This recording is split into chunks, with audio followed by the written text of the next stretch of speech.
Good morning. Good morning. Happy New Year. Happy New Year to you too. Good morning and Happy New Year as well. Good morning.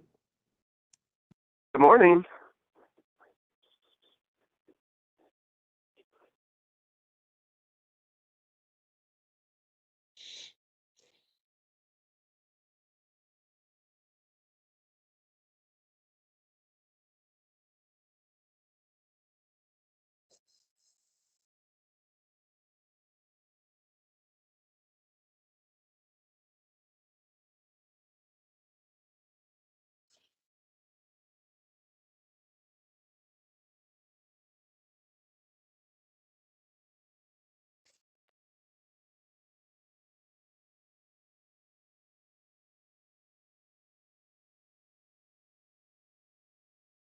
Okay, good morning, everyone. Liz, we can get started. And also just to remind everyone, please mute your microphones. We've been hearing a lot of background conversations this morning. We appreciate the business. That's your personal business. So make sure that your microphones are muted. Okay, go ahead, Liz. Morning, thank you. My name is Liz Kukla. I'm the Board of Zoning Appeals Secretary, and I'm going to read the preamble for you this morning, January 3rd, 2022. Happy New Year. In compliance with notification requirements of the city's open meeting law and section 101-021 of the codified ordinances of Cleveland, Ohio, 1976, notice of this meeting has been publicly posted. All boards and commissions under the purview of the city planning department conducts its meetings according to Robert's Rules of Order. Actions during the meeting will be taken by voice vote. Abstentions from any vote due to a conflict of interest should be stated for the record prior to the taking of any vote. In order to ensure that everyone participating in the meeting have the opportunity to be heard, we ask that you use the raise hand feature before asking a question or making a comment. The raise hand feature can be found in the participants panel on the desktop and mobile version and activated by clicking the hand icon. Please wait for the chair or facilitator to recognize you and be sure to select unmute and announce yourself before you speak. When finished speaking, please lower your hand by clicking on the raise hand icon again and mute your microphone.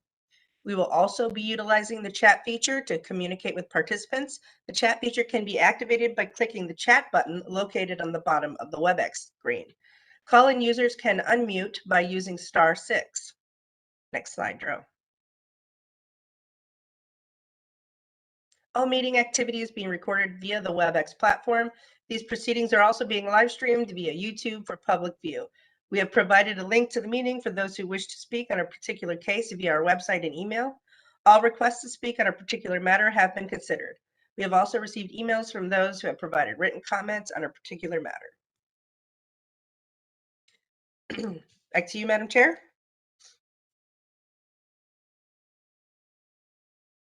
Thank you. Go ahead and call the roll, please. Thank you. Ms. Brown? Present. Ms. Barnes?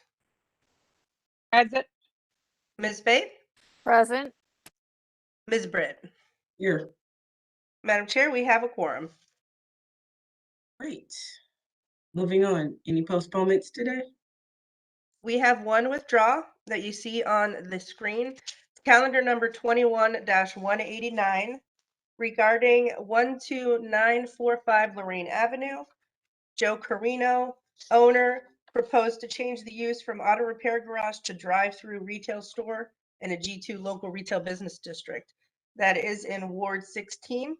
The applicant has withdrawn his appeal as he intends to meet the code. That's all that I have. All right, great. Okay, Ms. Faith, we can, excuse me, get started with the first case whenever you're ready. I see that we have a couple of council people present. And I'm looking to see, do we have Councilman McCormick? Or should No, we move on to Councilman Casey's? Yes, move on to Councilman Casey's, please. All right. Mine was just withdrawn, so, Yes, um, is that's the only one you had, Yeah. Brian? yes, thank you very Okay. much, Madam Chairman, members of the board. I appreciate you. Thank you. All right, thank you, Happy New Councilman. Year. All right, we can Uh, go to Councilman Mooney then. Councilman Mooney. That brings us to calendar number 21-193 at 12017 Emery Avenue. Second Calvary, I'm assuming that's a church. Owner proposes to change freestanding signage to an electronic changeable copy in an A1 one-family residential district. The owner appeals for relief from the strict application of the Cleveland Codified Ordinance as stated in the agenda and the public record. With that, to Member Brown for the swearing in. Good morning. I'm swearing in all who are present for this case. Do you swear or affirm that the testimony you are about to give is the whole truth and nothing but the truth? Please raise your hand, reply, I do. State your name and your address, please. I do. Chad Dasher, Westtown Community Development, 10313 Lorraine Avenue.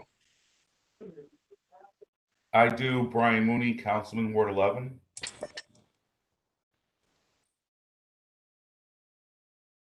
I do. Jason Green with Adam Signs. I do. Adam Davenport, City Planning. Actually, everybody, you were supposed to also give your address. Liz, does that matter or do we need to backtrack? I think we should go ahead and backtrack. I Thank think you. Mr. Green I- is the one.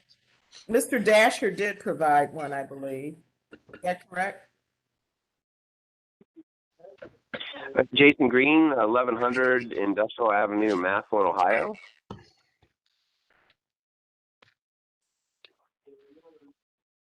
Tito March, Second Calvary Baptist Church, Cleveland, Ohio, 5915 AMRAP Drive, Parma Heights, Ohio, 44130.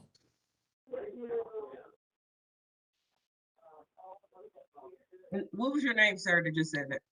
Tito March. Thank you. And Councilman Mooney is 601 Lakeside Avenue. Okay, Madam Chair. Thank you. Who's gonna be a spokesperson today?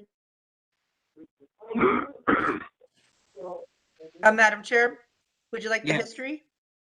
Oh, I might want that, huh? That's what happens when you're on vacation. You forget the order of the situation. Yeah, go ahead with the history of the property. Thank you. There's been no change in the zoning for this address since 1929. In the Records Administration Office, I found that in 1928, a permit was issued to erect a church. 1934 and 1960, there were permits issued to, to erect additions to the church. There is one variance on file in calendar 77-361. That's in 1977. A variance was granted to change use of the basement to a daycare for 30 children.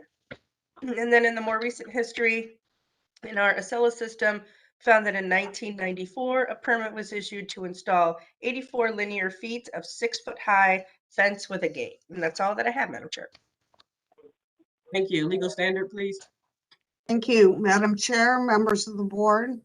Appellant is requesting permission to operate an electronically changeable copy sign in a residential district. Can you hear me? Yes. Okay. Section 350.13G of the zoning code requires Board of Zoning Appeals approval for an identification or bulletin board sign using electronically changeable copy to display information pertaining to a community facility, and provides the board may grant a variance for such sign if it determines that the sign will provide community information without adversely affecting the character of nearby residential properties in accordance with the following provisions.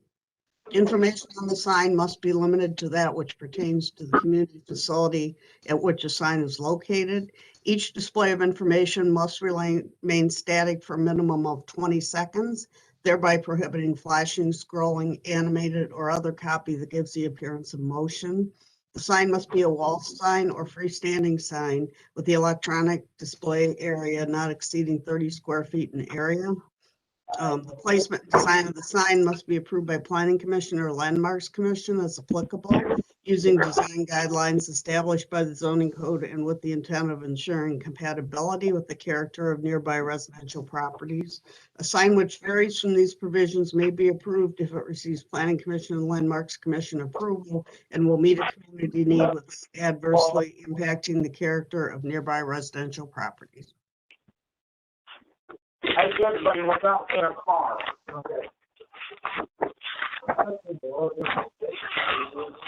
All right, who drove, can you mute that person or whoever that is?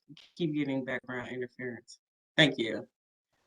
Okay, now who's gonna be the spokesperson for this case? Hello? I got 4 people that sworn Hello. in. Who's gonna speak? Who were you addressing? I'm sorry. I need to know who's gonna speak for this case. My name is Jason Green with Adam Signs, 1100 Okay. Industrial Avenue of Massillon, Ohio, and I'd be happy to. All right, go ahead. You have, We are, permission- Before you start, Jason, you have permission from the owner? Yes. yes, ma'am. Okay, all right, go ahead, continue. We are looking to take the sign that is currently there, and actually half of the sign would still address the name of the church, and the bottom of the sign would be electronic, so it would now enable us to be a more active part of the community by applying messages that actually bring information to the community. So we're looking, the church has been around a long time, and we want to continue to be around a long time, and the progression of technology will certainly enable that for us.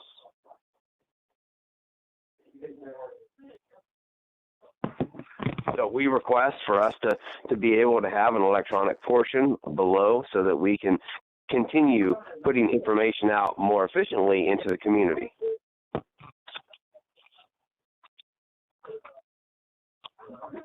So I'm looking at the drawings here. Will the sign be the exact same size as the existing sign now? It's just the facing of it will be electronic. Is that correct or no? Yes, the overall would be almost identical. Just the electronic would be as it is in the picture.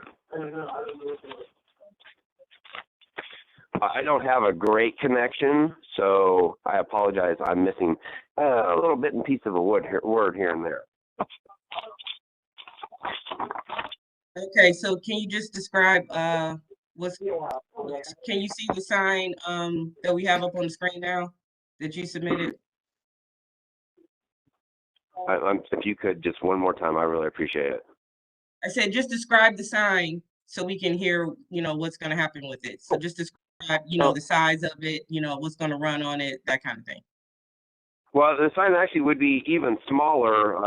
The new sign would be 6'10" long, where the old one was 8 foot long, and the old one was 5 foot tall. The new one would encompass 4'11". 2'11" would be electronic, and then 2 foot would be in the header itself.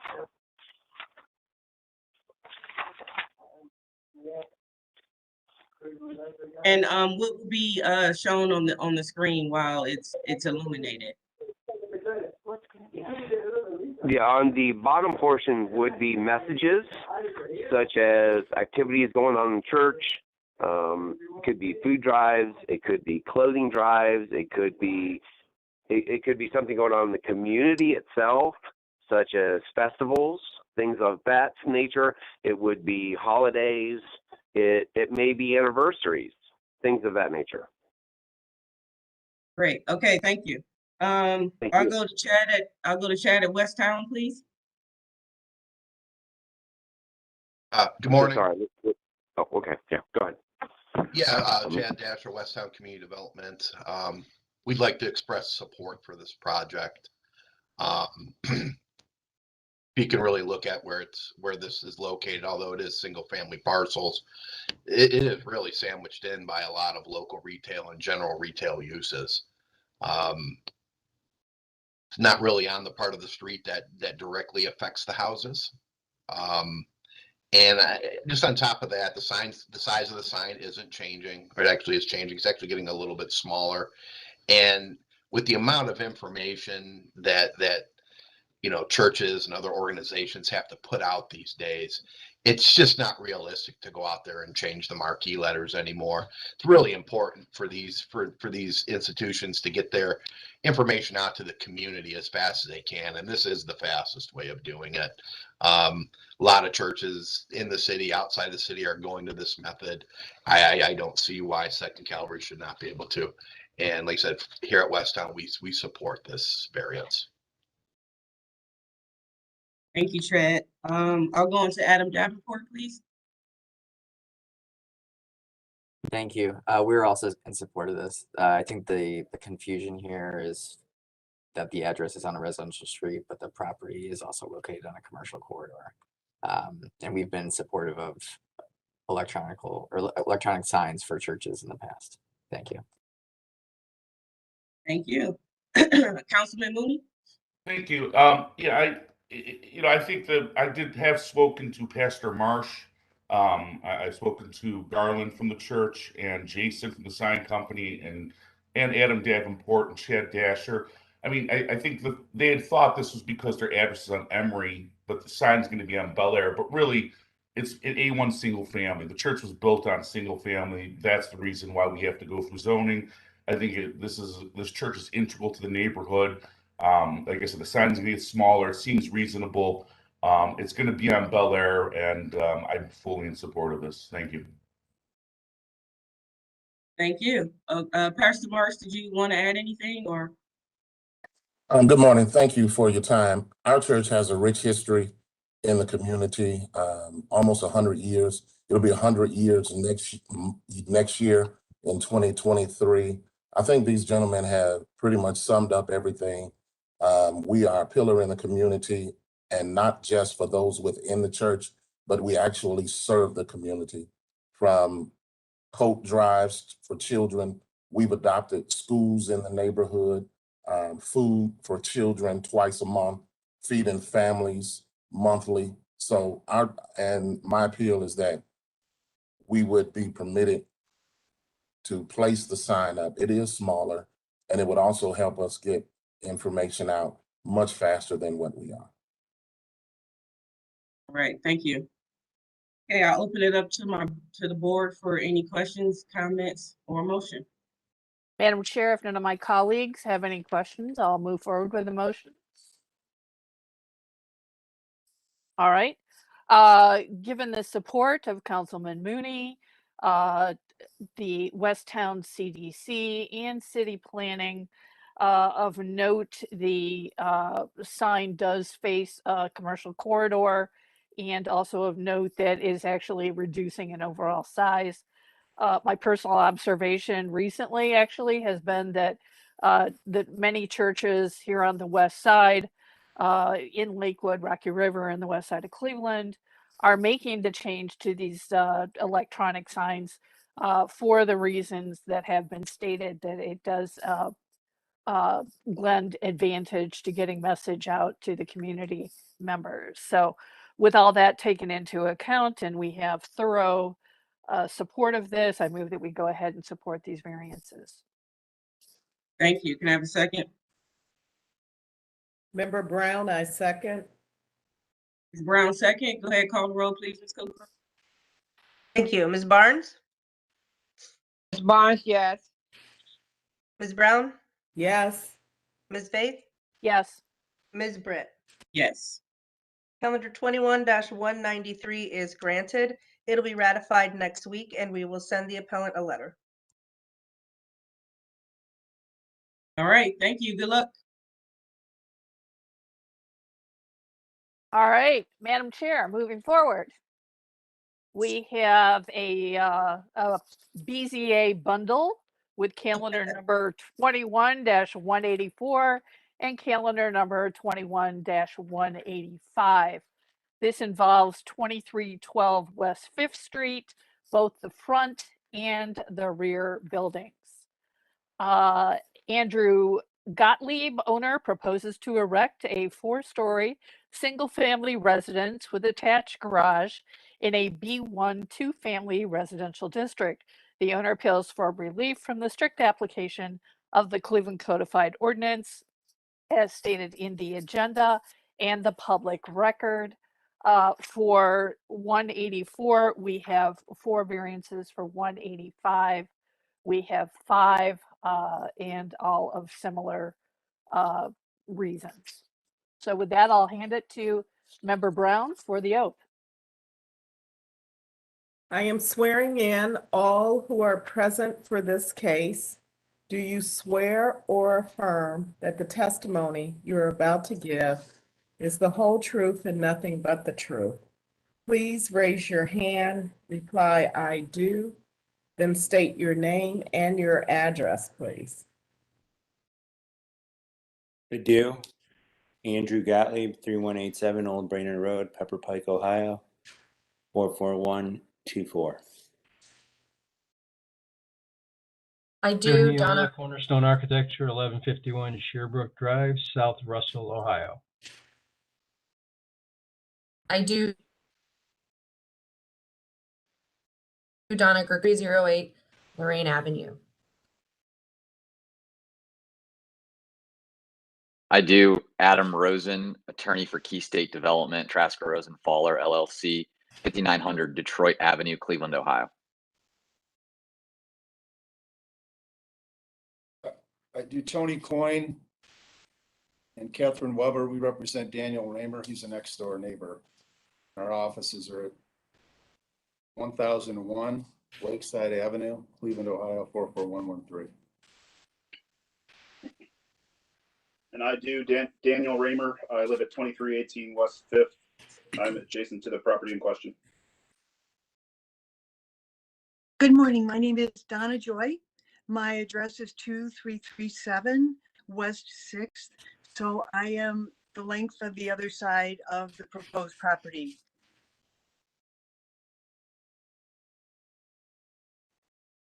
Thank you. Madam Chair, everyone's sworn in. Thank you. History of the property, please. Thank you. This address was originally zoned general retail in 1929. In 1987, it was changed to two-family. In the records room, I did not find any relevant permits for this address. There are no variances on file. And then in the more recent history in our Acela system, a permit was issued to demolish a one-family dwelling unit to correct condemnation notice. And that's all that I have, Madam Chair. Thank you. Legal standard, please.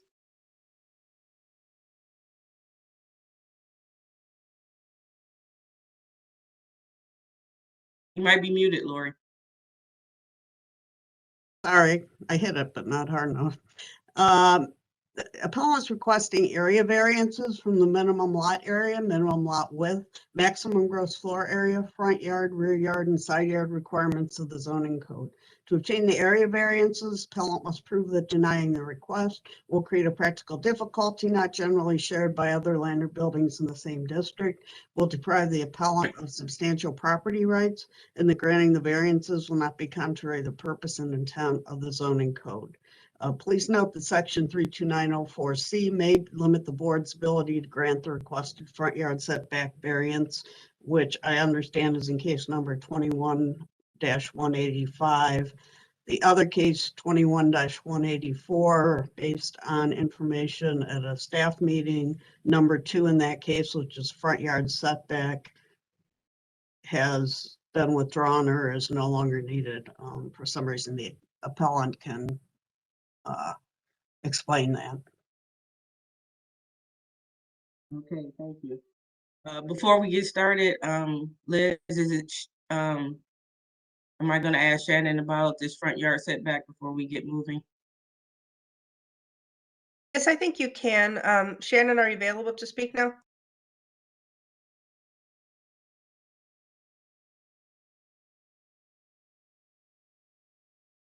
Yeah, so the front yard setback, they either have to be within the average of 150 feet to the north and to the south of the property in each direction, or that there has to be something particularly different about this lot compared to the other lots. In this instance, as noted, you can see that it's a little bit, it's shorter than the lots to the north west as well as the southeast slightly.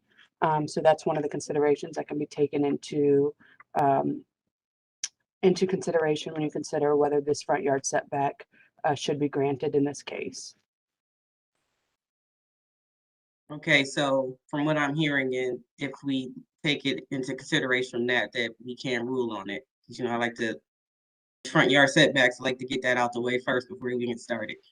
Okay. Yes. Great. So who is the spokesperson for the project? I am Adam Rosen will be speaking on my behalf, and Gary Neal is the architect. And who just said that? Andrew Gottlieb, Key State Homes. Andrew. Okay. And so Adam will be your spokesperson? Correct. Okay. All right. Go ahead, Adam. Thank you. Good morning, board. I'm here today on behalf of Key State Development. They are a family-owned home builder that has been building homes for several decades now in and around the Cleveland area.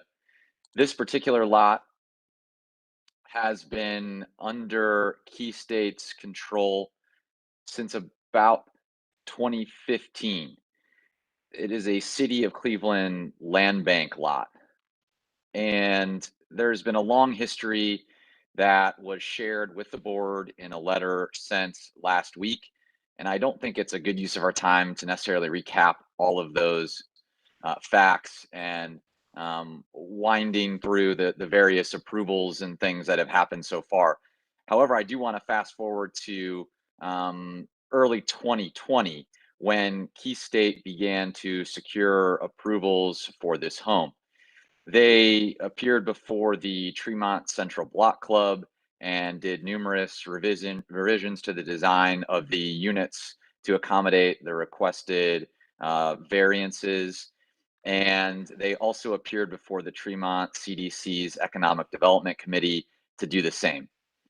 Both the Block Club and the Economic Development Committee authored letters of support for this project. There were some conditions that I believe Key State has met to comply with variances and other requests to alter the design. And I believe the architect here, Gary, can speak more specifically to what those revisions were and what the final design is today. I think regardless of whether or not the issue of an easement comes up to the next door neighbor, it is not privy to, I believe, the discussion here before the board. The variances requested are of similar nature and character to a number of homes on this street and throughout the Tremont neighborhood. And Councilman McCormick has also expressed his support for these variances. So I'll now turn it over to Gary to talk a little bit about the design, and we can go from there. Thank you. Thank you. Go ahead. So, I'm sorry. No, I said go ahead. Sorry. Oh, okay. So the concept here is that we're going to have be two units on this property. The design has been well received. We worked through trying to meet many of the requirements that with the design local design community. We felt that this is a way to provide an attractive single family house at the street frontage with a carriage house style home in the rear to create some density within the community, which is bringing an enhancement to the city with density. I know that that's a big issue with the city of Cleveland. So we've kept the square footage as tight as we can to make this work, and feel that we have. I guess I would say we jumped through a lot of hoops to make this thing work as well as possible. Andrew, is there anything you would like to add into that? Yeah, I would just like to add, we are using we worked very hard with HDRS throughout the Andrew, and anyone, before you start speaking, just state your name because we have a reporter that keeps this stuff. So just say who you are before you speak. Sorry, Andrew Gottlieb, Key State Homes. Yeah, so we worked really hard with HDRS over the years to design a home that was appropriate for this neighborhood. This is like our 4th or 5th rendition of this design. We moved the house setback per the request of the neighbors. They actually were very visual, did a great chart for us showing us why they thought the home should sit farther back. So we listened in on that. At one point when we were going through the land bank process of purchasing this lot, it's actually been quite a journey over 10 years. We were working with Sammy Katana on the project prior when he was at Tremont. May he rest in peace. And we were asked to do 2 units. The city actually deed restricted the property for 2 units. And we are making significant investments in the city within Tremont. So we are very excited about this project and teaming it up with the rest of our projects. 1 street over. So we feel like the smaller unit is a good source. Sadly, the downside about this project is our lot isn't as long as the other lots. But as you can see, but we did accommodate the smaller home based off of what HDRS recommended prior to purchase of the lot, and accommodated what the neighbors felt feedback was, and we got some good support from the Block Club that we're really thankful for and took a long time to earn. So I'm excited for this. And thanks. Can someone speak to the actual variances you're asking for today, please? We've kind of talked about the front setback one, but just go into a little more detail about what the actual variances you're asking for. Madam Chair, this is Liz. Yes. I'm sorry to interrupt, but we should have made a correction at the beginning regarding the description in calendar 21-184. This is regarding the rear building. Section 357.06A regarding a front yard setback being required. That doesn't apply to the rear house here. So number 2 is not required in this case. And that is 357.06A again. Thank you. Thank you. I thought Lori said that, but maybe not, but I'm glad it's back on the record again. Okay, thanks, Liz. So go ahead and just, address quickly the actual variances you're asking for today, whoever wants to take that on. Yeah, I can speak to that. This is Adam Rosen again, attorney for Key State. The variances requested, there are 2 calendar matters for this project for the 2 units. And as Andrew alluded to, that was part of the discussion and negotiation with the City of Cleveland Land Bank. And there's a deed restriction that requires 2 units to support density on the street and in the neighborhood. So for both, I'll begin on calendar number 21-184. That's the rear unit. And that's the one that doesn't require the 357.06 setback because it's the rear unit. But there are 3 other variances here. One is for a minimum lot area. Again, we've talked about the size of this lot being smaller than usual, but even if the size of the lot was, like the neighbor, this variance would still be required. And so we're asking for relief from the lot area requirements under the zoning code to accommodate a home here, both in the rear and in the front. Also, we're asking for a required rear yard setback, which is close to the rear lot line, again, speaking to the size of this lot being smaller. And then city planning approval, we believe that is forthcoming administratively. There have already been conversations with city planning, and I believe representatives from city planning are here today, and they could address that. As it relates to 21-185, this is the front house or the main house, again, with the minimum lot area due to the size of this lot and nearly every house requiring this 355-04A. The next one is again on the rear yard, same issue as it relates to the size of this lot and where the homes are situated.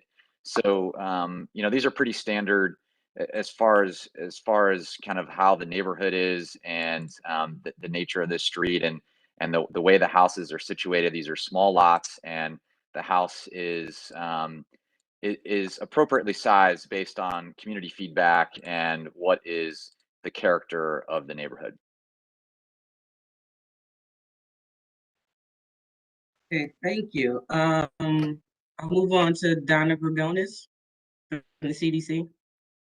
Hi, good morning and Happy New Year, Madam Chair and members of the board. Nice to see you again. So Andrew Gottlieb did present his project for 2 single-family homes on the property. He did go before the neighborhood as well. And he also reviewed all the variances for both homes with the Economic Development Committee. The Economic Development Committee of Tremont West did discuss the project, the related variances, and the easement requested by the adjacent neighbor, which has been mentioned. So they do support the variances on both properties, but really request that the city of Cleveland review the process for which the land bank was transferred. The land bank lot was transferred to Key State Homes a few years ago with regard to promise of an easement being provided to the contingent property owner. So it's important to note that the understanding in the transfer of this lot from the land bank lot or from the land bank was that the neighbor would, the contingent property owner would have an easement with the property here with Key State. So Fred or Tremont West added that this committee request that the city of Cleveland review this request made by Tremont West for the easement originally with the property transfer and review this process with Matt Moss, as he is currently the city planner and was formerly involved with these conversations at Tremont West Development Corporation.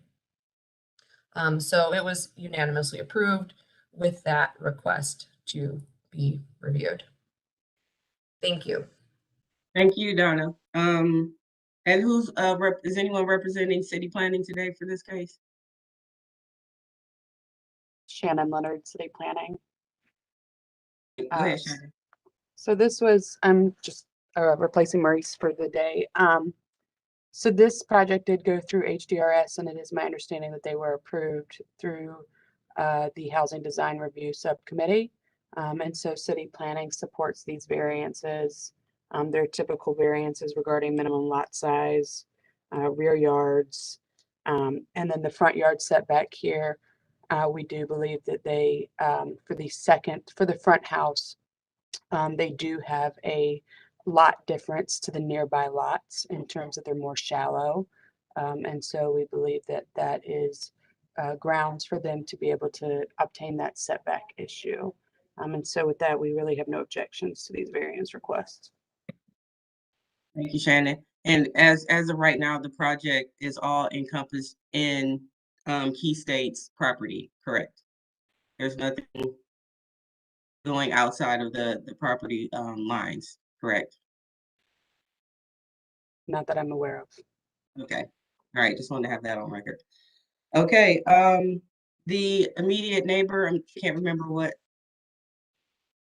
the name is exactly, but if you want to speak on this, please. Yes, good morning, Dan Raymer, 2318 West 5th. Would like to, at this time, defer to my counsel, Tony Coyne, if I could. Yeah, I can talk now. Yeah. Yes, yeah, I'll start off simply requesting urgently that you table this matter. I believe this needs further study. I'll start off with one, this is a public policy issue that the city really needs to reevaluate. Mr. Raymer had received variances to build a carriage house behind his property as well, conditioned upon an easement on this subject property. But more importantly, as mentioned by the CDC representative, the way the lot was transferred was peculiar. This lot had been listed on the county records as a non-buildable lot. And it technically is a non-buildable lot because these variances, we can talk about them any way we want to. They really don't meet the practical difficulty standard, but we're doing it as a public policy reason because we're trying to advocate for more density in our city, and it is important. But it's a little unfair when you pit one property owner against another one, and you don't really try to work it out in an effective way. Mr. Rosen, Attorney Rosen submits an ex parte letter, which I don't even know what's in it. I do know his development team comes from Russell Township, Pepper Pike, and Chagrin Falls, and they're taking a property that's next door to a longtime resident of the city of Cleveland. And it just seems to me that if we're going to advance this density question, we should really try to do so in a way that's fair to this new developer that's going to invest in the city and also the property owner that lives next door. I also note that the project will need design review approval from the planning department, and it will need lot split approval. The zoning code is not great at handling these, which is why they're dumped on the Board of Zoning Appeals. So I just respectfully would request that, given the history of how the lot was transferred, this could have been either an additional yard expansion, or it could have been developed a little more harmoniously with the surrounding neighborhood. We would respectfully request that it be tabled for further discussion with the developer, Mr. Raymer, a CDC representative from Tremont West would probably be appropriate, maybe Matt Moss. I just think that given the history of the property ownership, of Mr. Raymer's ownership, and the transfer of this property to a traditional suburban developer would seem to me to be worth pursuing. Otherwise, we would object to the variances being granted. And I note that whenever you create these flag parcels, they should be carefully studied. And I think this is one in which the two property owners could and should be able to work it out. They thought they had an understanding some time ago. I don't understand the reason why it didn't get resolved at that point in time, but we would like to take a stab at doing that and request that it be tabled. Thank you. Ms. Joy, did you want to add anything? Have your name on the list here. Good morning. Thank you, Madam Chair. My name is Donna Joy. I reside at 2337 West 6th, parcel number 004-19-073. I've been residing in this residence approximately 25 years, and I am aware and appreciate the approach for advancing population density. My concern is that referring specifically to section 357.08, that the rear yard is required, that there is a requirement for a 27.8 foot area, and the appellant is proposing 4.4 feet. My contest is not the variance between the two adjacent owners for certain, but there is a sanctuary that's been created that has a fully established green space. I do utilize for birds, and was working with the towpath person who wanted to make a bird route to keep their flight patterns. So if you would consider that my sanctuary area, which is quite beautiful, would be a benefit by adding green space, which would be minimizing walls and fences, which would be involved in the erection of these, or the erection of these single family homes. So adding to the green space would not only continue the beauty in my yard, but it would be a shared beauty for those involved in the area, which is quickly losing that space. Thank you so much for consideration. Thank you for coming to the meeting, Ms. Joy. Okay, Shannon or Lori, I just wanted to ask you about, I don't really want to get into this easement argument because I think that's outside of our purview here, but do either one of you all want to weigh in on allegations about the city process right now? Kelly, this is Lori Wagner. I'm confused as to what the issue is here for the Me too. easement. That's why I was hoping someone could clear it up. Madam Chair, I was actually going to ask a similar question. Could you at least somebody explain where the easement would be located? But before that, Lori, Yeah, the question, are they asking, is the neighbor next door, who I guess would be on the left here, asking for an easement to access his own property? Or are we talking about an easement for the? If, Okay. this is Tony Coyne, maybe I could explain, the easement would run between the, new proposed homes and Mr. Raymer's home. So if you're looking at the site plan, it'd be to the left, okay? That's my The question. concept was because Mr. Raymer had gotten full approval to build a carriage house behind his house on June 18th of 2018 by this very same Board of Zoning Appeals.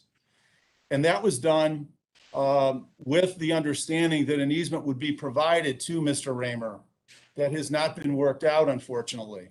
And given the fact that the parcel was transferred to a private suburban developer, from an adjacent property owner, and given the fact that the variances are very similar, this would seem to me to be a good public policy issue for the board to consider and for the city to help try to work out to accommodate both houses being constructed. If this easement is not provided, Mr. Raymer's house could not be developed either. So this really is a choice of balancing interests. And it just seems to me from a public policy standpoint, since these variances are granted without planning commission approval on design, without the lots bid being approved, it would seem that we should try to work this issue out rather than to end up having a similar objection at the planning commission and then potentially filing a 2506 appeal on it. So we would like to try to work it out with the adjacent property. That's why I started off with the preface.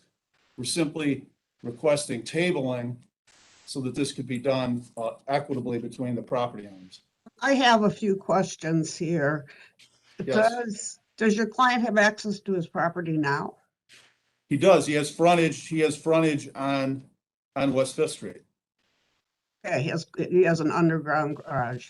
And when the variance was granted to allow him to build a carriage house, Yes. who was the owner of the property next door? I believe it's this Key State Development. And so apparently you're saying a representation was made to the board that an easement would be granted.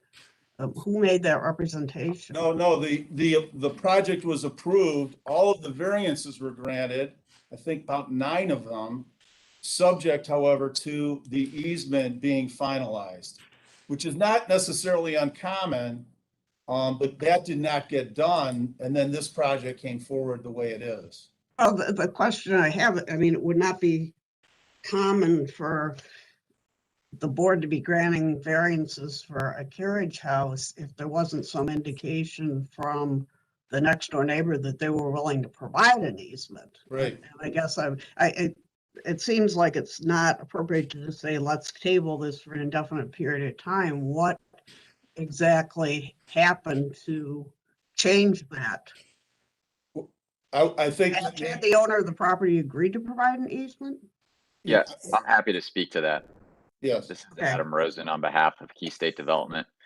And Key State did send a letter to the board in advance of this in anticipation of the argument being made on public policy grounds that Mr. Raymer should be entitled to an easement based on conversations that he had over the course of many years with Key State Development and other stakeholders. But as you can read in the letter that was prepared by my client, those conversations did not end in an agreement between Mr. Raymer and Key State to provide an easement. And there was work done in good faith to establish a working relationship to be able to provide an easement in conjunction with Mr. Raymer's desire to build that home. Unfortunately, that did not end up working out.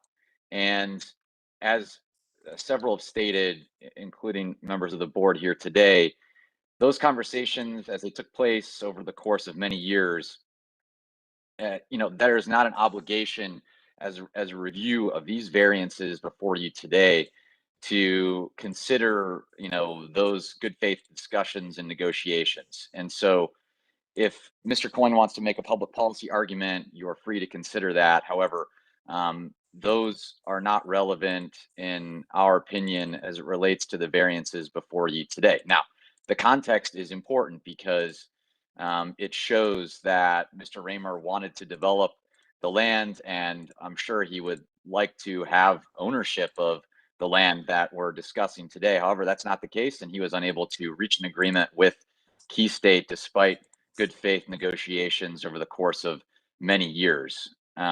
So I'm happy to answer additional questions as it relates to the easement, but I believe that the easement discussion is not relevant for the variances that are before us today. Thank you. Yeah, Lori Wagner, I would say to the board that there's no public policy argument that allows the board or any governmental agency to force somebody to provide an easement to their neighbor.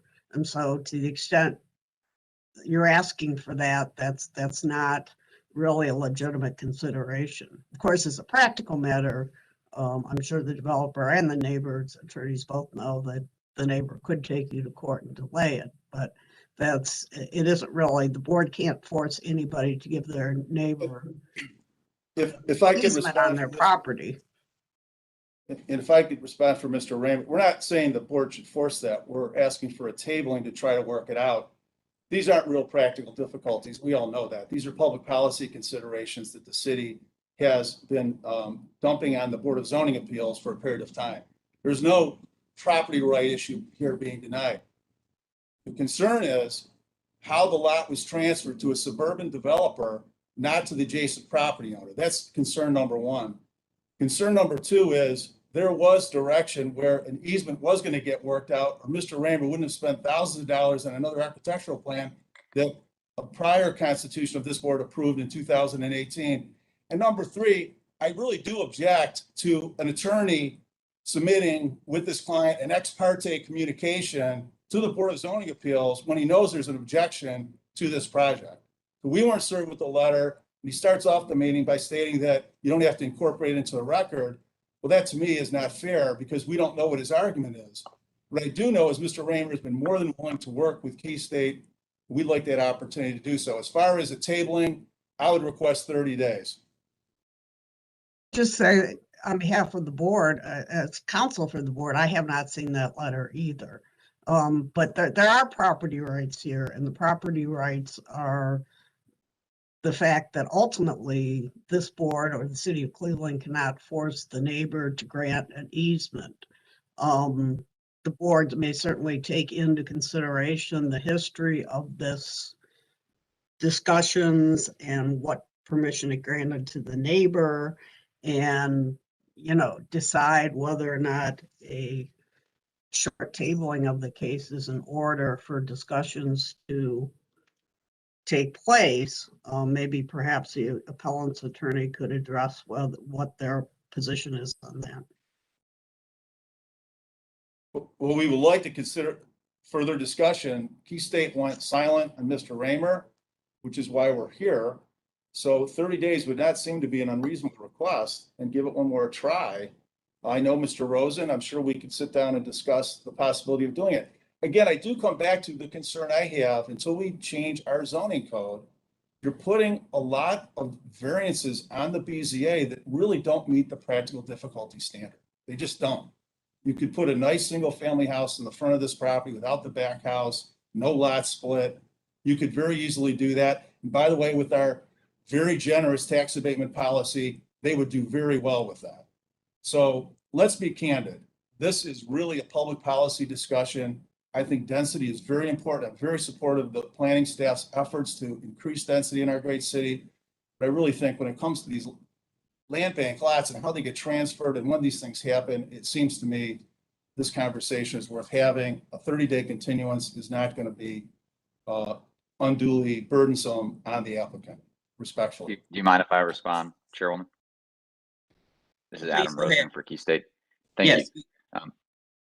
Yes, this process has been going on for many years, and the delays and the public approvals and all the different boards, HDRS, the Tremont Central Block Club, Tremont West Economic Development Committee, countless meetings with Mr. Raymer and others. This has been going on for many, many years. And the delay would have a substantial impact on my client.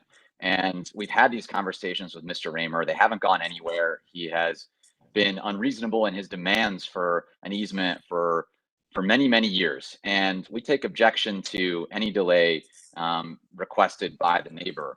I also take objection, on a level on behalf of my client, trying to characterize him as a suburban developer. Key State Development has partnered with numbers of community development corporations in the city of Cleveland for many years. They're building a 42-unit affordable middle market housing project on the east side of Cleveland. They're building townhomes and other single-family homes across the city of Cleveland.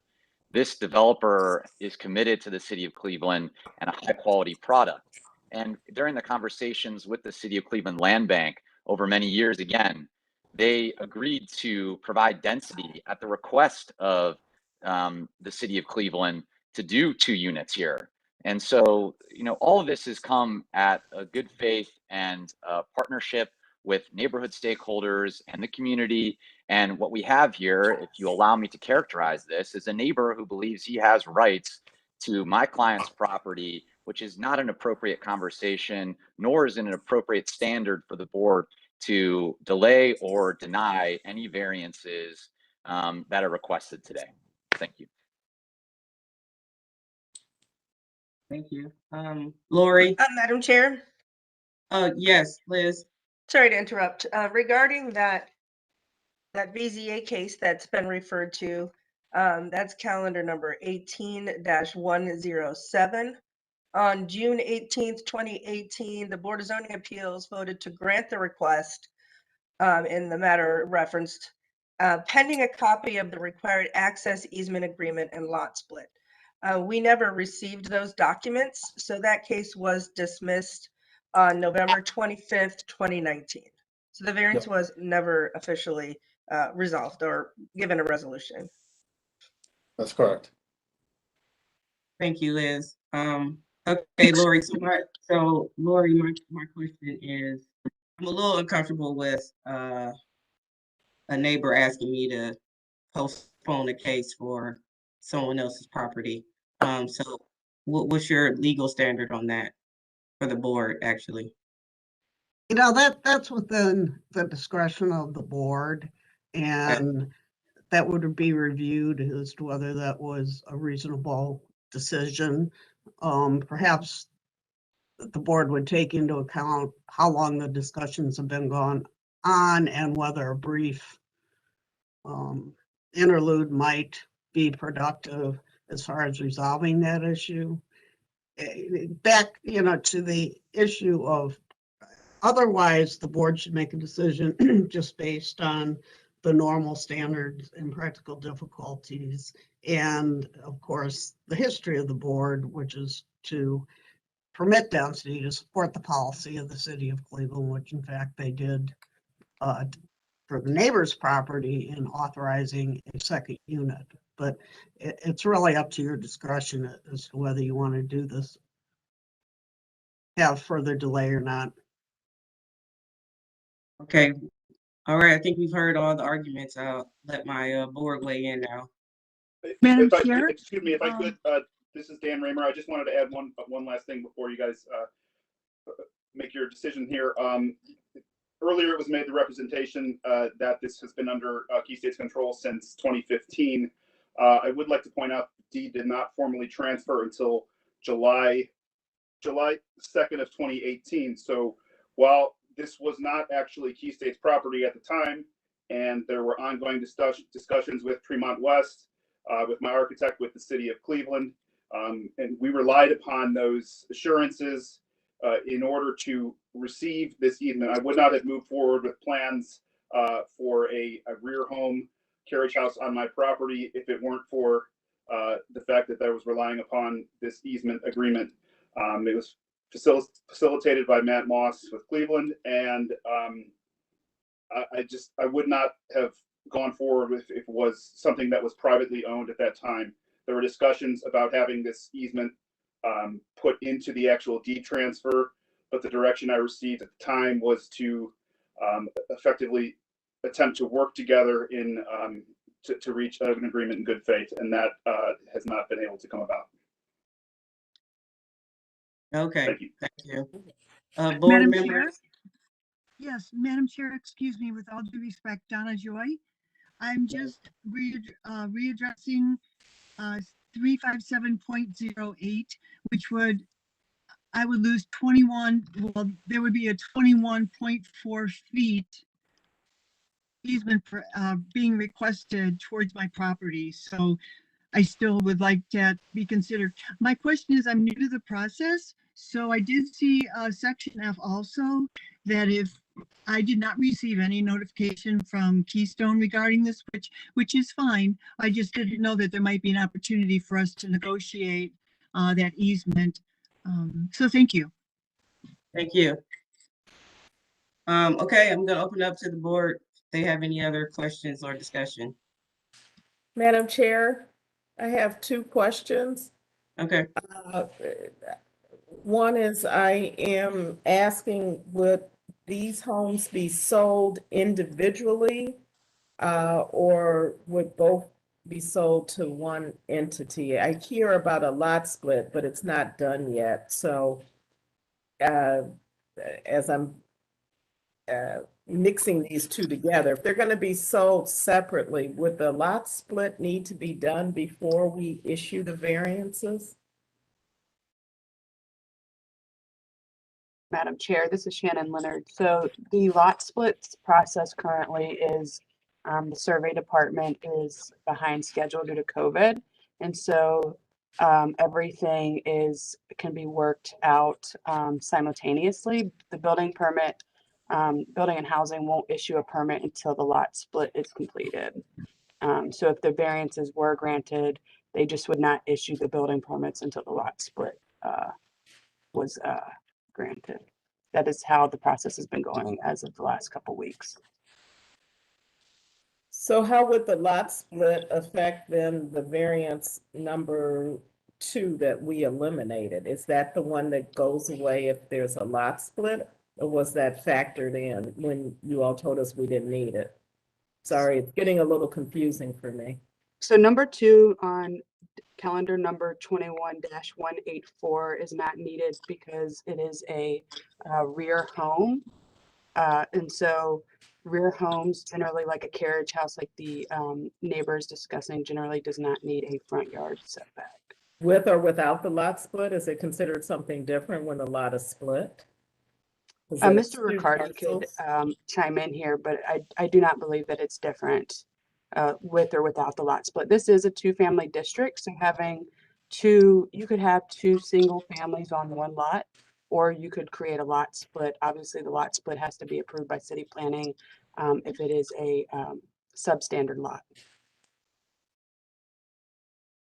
Wagner, I just wanted to add to that, and correct me if I'm wrong, Shannon, but I believe the variance for the front yard for 21-184, it is not a function of whether the lot split is granted or not. It's just a function of the fact that that house is located in the rear of the lot. So somebody can build both of these houses and maintain them, but if they're going to be sold separately to 2 different people, then the lot split will have to occur at that point.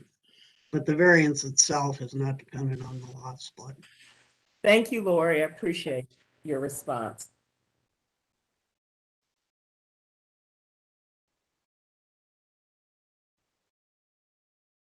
Is that all your questions, Ms. Brown? Yes, ma'am. All right. Any other board members have questions or comments? Chairwoman, I believe Mr. Coyne's hand is raised. I don't know if that is intentional. I saw that. I was just trying to get my board members. Yes, yes, it was, and yes, it was, and I think Ms. Brown's comment was actually. Mr. spot on. Coyne, Mr. Coyne, hold on one second. I just want to make sure the rest of my board doesn't have any more questions or comments before you speak. I'm sorry. I'm sorry. I'm No sorry. problem. All right, so anyone else, Amanda or Lane, any questions? Madam Chair, I think I expressed to you that I personally would like the benefit of hearing input from Matt Moss, who's not with us today since he's been part of this process for several years now. That would be my request.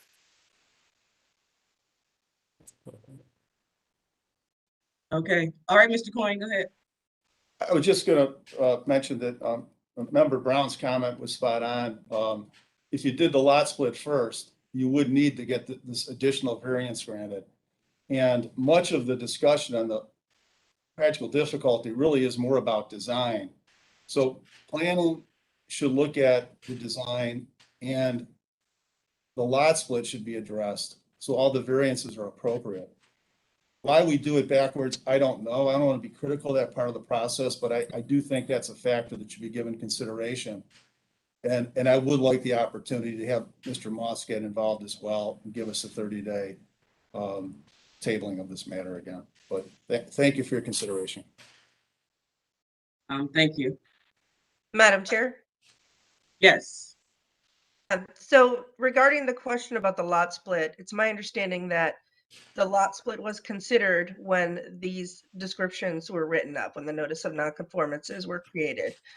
You can see on the site plan that was shown earlier that there is a line that's shown on the site plan that there would be a lot split. So, I mean, we can get just more clarification from Rick Riccardi, but it is my understanding that these individual lots were considered when they were reviewed, and that explains why we have two separate cases here and before you today, two separate calendar numbers. That's all that I have.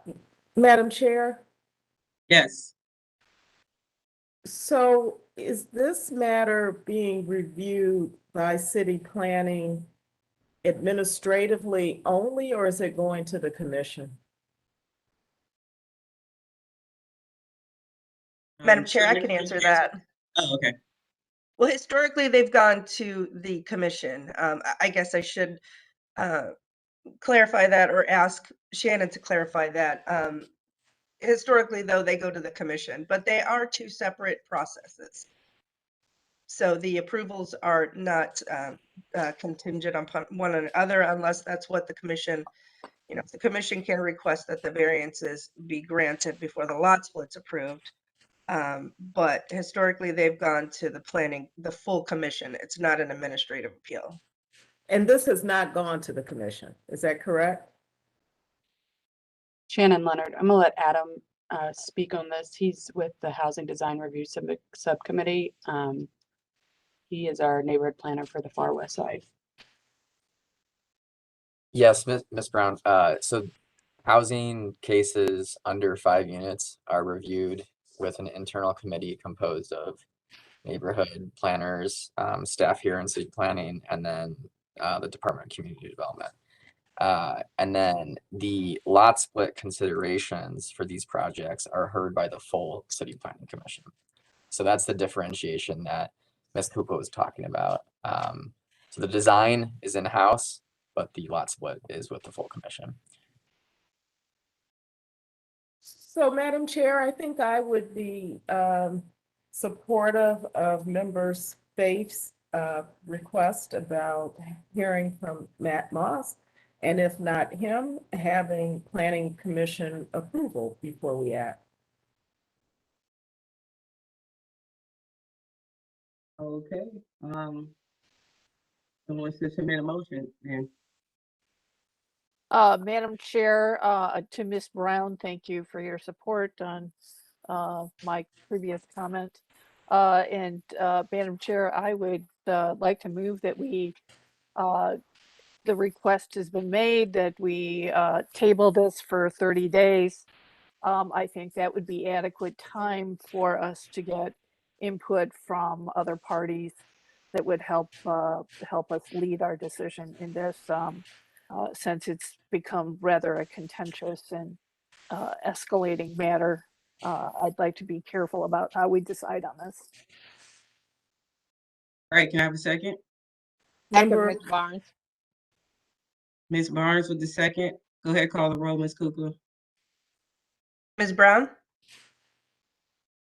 I'm voting on the motion, right? Not, so yes. Correct. Ms. Barnes? Yes. Ms. Vaith? Yes. Ms. Britt? No. Okay, there's a vote that's been carried to postpone this case.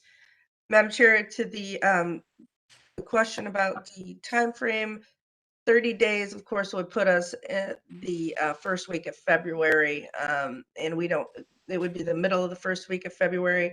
Our next hearing after that would be February 8th. We do have a hearing on January 31st, which of course would be less than 30 days. No, let's do February 8th and try not to load up that agenda just in case this runs a little longer like it did today. Sounds good. Thank you. Thank you. All right, so we see everyone back here on February 8th. Thank you for your time. Thank Thank you. you for your time. Thank Thank you. you. Thank you.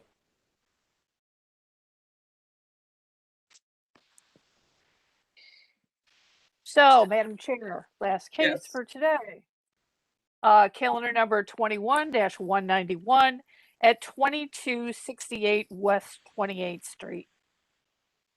Matthew Moss, prospective purchaser, proposes to build a 2-story, 896 square foot single-family residence with attached garage on a 1,628 square foot City of Cleveland land bank lot located in a B1 two-family residential district. The owner appeals for relief from the strict application of the Cleveland Codified Ordinances as stated in the agenda and the public record, of which there are 5. And with that, to Ms. Brown for the oath.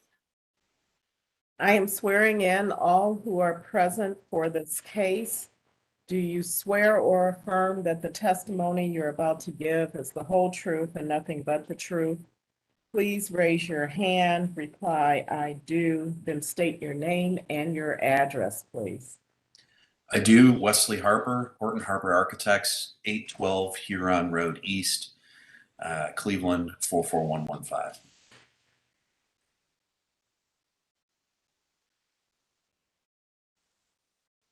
Anyone else? Okay, Madam Chair. Thank you. History of the property, please. Thank you, Madam Chair. And for the record, we do have an authorization form from Matt Moss to allow this this person to represent him. So, Madam Chair, there's been no change in the zoning since 1929. I wasn't able to find any records in our records administration office. There are no variances on this address. And in the Aracela system in 2005, there was a violation notice issued regarding exterior maintenance due to a complaint of junk cars and debris on the site. That's all that I have, Madam Chair. Thank you. Legal standard, please. Thank you, Madam Chair, members of the board. Appellant is requesting area variances from the minimum lot width, minimum lot area, minimum floor area, rear yard and side yard requirements of the zoning code. To obtain the area variances, appellant must prove that denying the request will create a practical difficulty not generally shared by other land or buildings in the same district, will deprive the appellant of substantial property rights, and the granting the variances will not be contrary to the purpose and intent of the zoning code. Thank you. All right, Mr. Harper, go ahead. All right, thank you. So the images we have here show the scale of this property. Obviously a very small corner parcel at York Court and West 28th Street in Ohio City. I've been working with Matt Moss to build a small house here for him, just under 900 square feet. And so we think the fact that this is obviously such a small parcel, the variances we're looking for would logically be something we need to get to build anything on this parcel of use. So the site plan shows the home being set back 6 feet from the West 28th Street property line. We would then be building up to the property line with a porch on the York Court property line. There would be a small one-car garage on the western portion of the property with a curb cut onto York Court, which is preferred by city planning and HDRS. So the home itself is 2 stories, what I guess you could call it a micro home, a very small home. And so it's kind of 1.5 stories when viewed from West 28th Street. And then the western portion of the home is raised to allow a master bedroom on that second floor.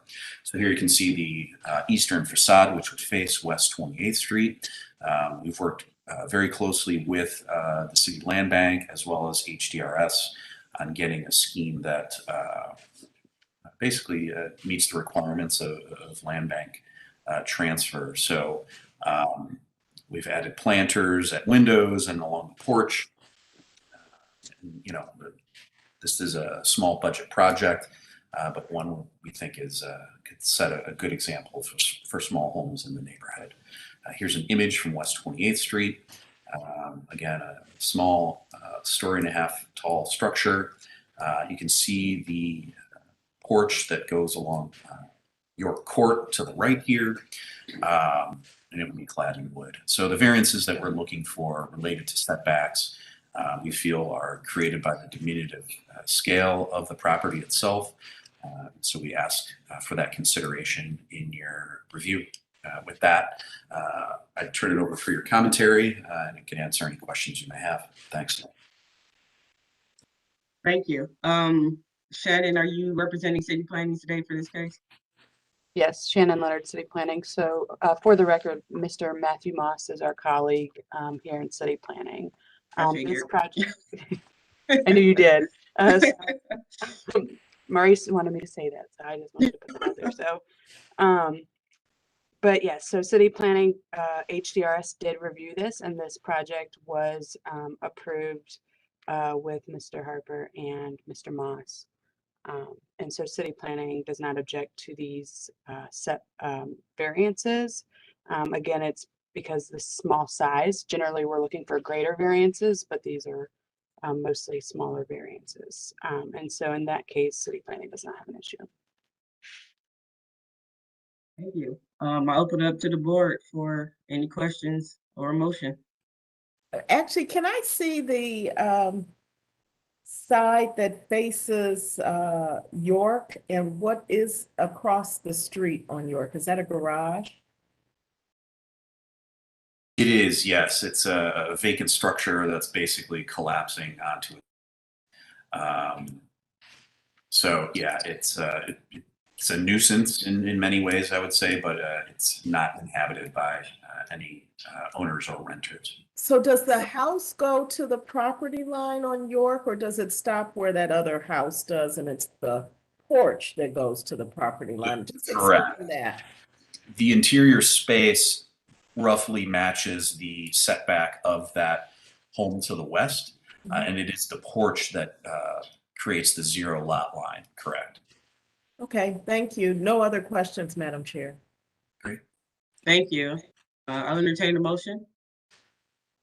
I'd like to thank Member Brown for that clarification. Good question. And so with that, we have the support of City Planning, and